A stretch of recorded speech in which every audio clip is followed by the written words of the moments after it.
Right. నమస్తే, welcome to ప్రజానాడి news. నేను మీ రణధీర్. రైతులంతా కూడా వ్యవసాయ పనుల్లో బిజీగా ఉన్నారు. కానీ ఇప్పటి వరకు రైతు భరోసా జాడ అస్సలకే లేదు. గతంలో కూడా యాసంగి సీజన్లో కూడా రైతు భరోసా అనేది కొంతమంది రైతులకు మాత్రమే వచ్చింది. అంటే దాదాపు 2 ఎకరాల వరకు మాత్రమే క్రెడిట్ అయినట్లుగా మనకు తెలుస్తా ఉన్నది. కానీ ఇప్పటి వరకు కూడా కాలేదు. అలా వర్షాకాలం ఖరీఫ్ సీజన్ వచ్చేసింది. అయినా కూడా ఇప్పటి వరకు కూడా ఆ ఊసే ఎత్తడం లేదు ప్రభుత్వం. మరి రేవంత్ రెడ్డి గారు ఇప్పటికైనా రైతు భరోసా మీద ఒక్కసారి మీరు నిఘా పెట్టండి. దాని గురించి మంత్రివర్గంతో భేటీ కావండి. రైతులంతా కూడా ఎదురు చూస్తున్నారు. మీరు వాళ్ళ అకౌంట్లలో వేసే ప్రయత్నం చేయాలి.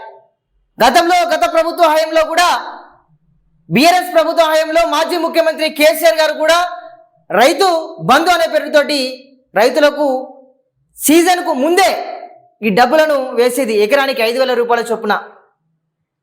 కానీ ఇప్పుడున్నటువంటి ప్రభుత్వం కూడా వేయాల్సిన పరిస్థితి ఉండే. కానీ ఎందుకు ఇంత లేట్ చేస్తున్నారో అర్థం కానటువంటి పరిస్థితి వచ్చింది. రైతు భరోసా, అదే రైతు బంధు రైతులకు ఒక పెట్టుబడికి ఒక అండగా ఉంటుంది కాబట్టి, పెట్టుబడి వాళ్ళు సాఫీగా చేసుకునేందుకు ఉంటుంది కాబట్టి రైతు భరోసా, రైతు బంధు పథకాలు తెచ్చాయని కూడా మనకందరికీ తెలుసు. వాళ్ళకు ఒక సపోర్ట్గా ఉంటుంది రైతులకు ఈ సీజన్లో అనేటువంటి ఉద్దేశంతో ప్రభుత్వాలు తెచ్చినాయి. కానీ మరి ఇప్పుడున్నటువంటి రేవంత్ రెడ్డి గారి సర్కారులోనైతే రైతు బంధు అంటే రైతు భరోసా కూడా ఇప్పటికీ కూడా రానటువంటి పరిస్థితి ఉందంటే ఒకసారి ఆలోచించండి. చాలామంది రైతులు గ్రామాల్లో ఏమనుకుంటున్నారు, గప్పట్లో వచ్చానికి ఇప్పుడు ఈ రైతు భరోసా రావడం లేదు, రైతు భరోసా ఎప్పుడు పడుతుందా, ఎల్లయ్య పుల్లయ్య మల్లయ్య అనుకుంటారు తప్ప ఇప్పటి వరకు రైతు భరోసా జాడే లేకుండా పోయింది. రైతు భరోసా లేదు. రైతు బోనస్ కూడా రైతులకు పడనటువంటి పరిస్థితి వచ్చిందంటే అసలు ప్రభుత్వం ఎట్లా ఆలోచిస్తుందో ఒకసారి అర్థం చేసుకోవాల్సిన ఆవశ్యకత ఉన్నది. రైతుల కోసం మనం ఎప్పటికప్పుడు వార్తలు చేస్తూ ఉన్నాం.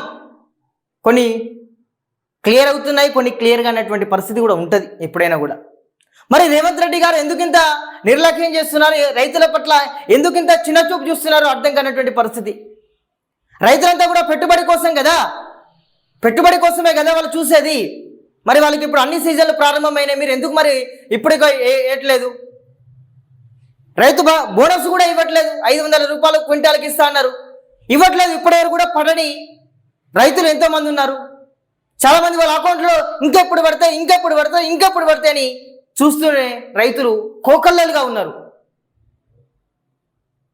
ఈ ప్రభుత్వం రావాలి, ప్రభుత్వం మారితే మా భవిష్యత్తులు బాగుపడతాయి అనే ఉద్దేశంతో ఓట్లు వేస్తే ఇక పరిస్థితి ఇంకా అధ్వానంగా తయారైందని కూడా రైతులు కానీ ప్రజలు కానీ వాళ్ళంతా కూడా లబోదిబం అంటున్నటువంటి పరిస్థితి. ఇంకా కొన్ని డిఫీట్స్ కూడా ఉన్నాయి, కొన్ని ఫెయిల్యూర్స్ కూడా ఉన్నట్లుగా తెలుస్తుంది. విద్యా వైద్యం విషయంలో కూడా నిర్లక్ష్యమే. మంచిగా ఉచిత వైద్యం అందించాలి, మంచిగా డాక్టర్లను అపాయింట్మెంట్ చేయాలి, వాళ్ళని తీసుకోవాలి, మంచి ప్రజలకు ఒక ఆరోగ్యం మంచి కాపాడే విధంగా వైద్యం ఇచ్చే విధంగా ఉంటే బాగుంటుంది. కానీ ఇప్పటికీ వైద్యం అందక, విద్య లేక చాలామంది ప్రాణాలు కోల్పోతున్నటువంటి పరిస్థితి. కొంతమంది విద్యార్థులు చదువుకోలేనటువంటి పరిస్థితికి వచ్చిందంటే ఎటు వెళ్తుంది? మొన్న విద్యా కమిషన్కు సంబంధించి ఎడ్యుకేషన్ దానికి సంబంధించి కూడా మురళి గారు రాజీనామా చేసిండు. అతని పదవి కాలం ఉన్నా కూడా ఎందుకు రాజీనామా చేయాల్సి వచ్చింది? అసలు దీని వెనుక ఆంతర్యం ఏంటిదో ఇప్పటికీ కూడా అంతు చిక్కనటువంటి పరిస్థితి కనబడతా ఉంది. అదేవిధంగా మహిళలను కోటీశ్వరులు చేస్తామన్నాడు. ఇప్పటి వరకు కూడా మహిళలకు ఎలాంటి పథకాలు ఇవ్వనటువంటి పరిస్థితి. కేవలం ఉచిత బస్సు మాత్రమే, అది మేము బాగా చేస్తున్నామని చెప్తున్నారు తప్పించి ఇప్పటికీ రానటువంటి పరిస్థితి. సరే, ఒక ప్రభుత్వం అనగానే కొన్ని మార్పులు ఉంటాయి, ఇప్పుడే అనగానే అవుతుందా అని చాలామంది అంటారు కావచ్చు. కానీ ఇన్ని సంవత్సరాలు అవుతుంది, దాదాపు 2 సంవత్సరాలు దాటింది. అయినా కూడా పథకాలు అనేటి రైతుకు, అది మన ప్రజలకు అందడం లేదు. అదేవిధంగా రైతు రుణమాఫీ కూడా, దాని విషయంలో కూడా ప్రభుత్వం ఒక రకంగా చెప్పాలంటే దాని గ్రాఫ్ అనేది కూడా తగ్గిందని చెప్పుకోవచ్చు. హంగు ఆర్భాటాలు ఎక్కువ ఉన్నాయి, కానీ చేసే పని అంతా తక్కువ ఉందని కూడా మనకు రాజకీయ విశ్లేషకులే తమ వ్యాసాల్లో కూడా చెప్పుకొచ్చినటువంటి పరిస్థితి. నిజంగా రైతు భరోసా రాలేదంటే ఇప్పటికీ కూడా ఈ టైంలో టంగ్ అనేటువంటి పరిస్థితి ఉండే. కానీ ఇప్పటి వరకు ఆ ఫోన్ మోగినటువంటి దాఖలాలు కూడా కనిపిస్తలేవు. చాలా మంది రైతులు అనుకుంటా ఉన్నారు, గ్రామస్తుల్లో మన మూడు బజార్ల కాడ లేకపోతే ఆ బంకుల కాడ మామూలుగా చర్చలు జరుపుతారు కదా, ఆ ప్రాంతంలో ఇంకా పడతలేదేంద్ర భాయ్ అనుకుంటా మాట్లాడుకుంటున్నారు. రాజకీయం అంటేనే ఒక రకంగా చర్చ జారితీస్తుంది. కాబట్టి రైతుల పక్షాన ఏదైతే ఉందో మీరు ఇచ్చినటువంటి హామీలనే మీరు నెరవేర్చాల్సిన బాధ్యత మీపై ఉన్నదా లేదో ఒకసారి గవర్నమెంట్లో ఉన్నటువంటి వాళ్ళంతా కూడా ఆలోచించాలి. సో కాబట్టి ఇప్పటికైనా రేవంత్ రెడ్డి గారు అతి త్వరలో పెట్టుబడి వేయండి. రైతులంతా కూడా వ్యవసాయ పనుల్లో నిమగ్నమైన వాళ్ళకు ఎంతో కొంత ఊరటగా ఉంటుంది. కాబట్టి మీరు తక్కిన రైతు భరోసా వేసే ప్రయత్నం చేసి రైతులకు అండగా ఉండాల్సిందిగా మేమైతే మా తరపున మీకు విజ్ఞప్తి చేస్తా ఉన్నాం. రైతుల పక్షాల ఉండాలని కూడా మేము కోరుకుంటున్నాం. చూద్దాం మరి రేవంత్ రెడ్డి గారు ఎప్పుడు వేస్తారో, మరి రైతుల యొక్క బాధను ఎలా తెలుసుకుంటాడో ఏమో కానీ తప్పకుండా తెలుసుకొని మా ద్వారా మేము చెప్తున్నాం, ఈ రైతులు నిజంగా చెప్పాలంటే విపరీతమైనటువంటి బాధలు ఉన్నారు, చెప్పుకోలేనటువంటి బాధలు ఉన్నారు. కాబట్టి రైతు భరోసా వేయండి, వాళ్ళకు కొంచెం ఊరట ఉంటుంది. యూరియా విషయంలో అధికారులతోటి చర్చలు జరపండి.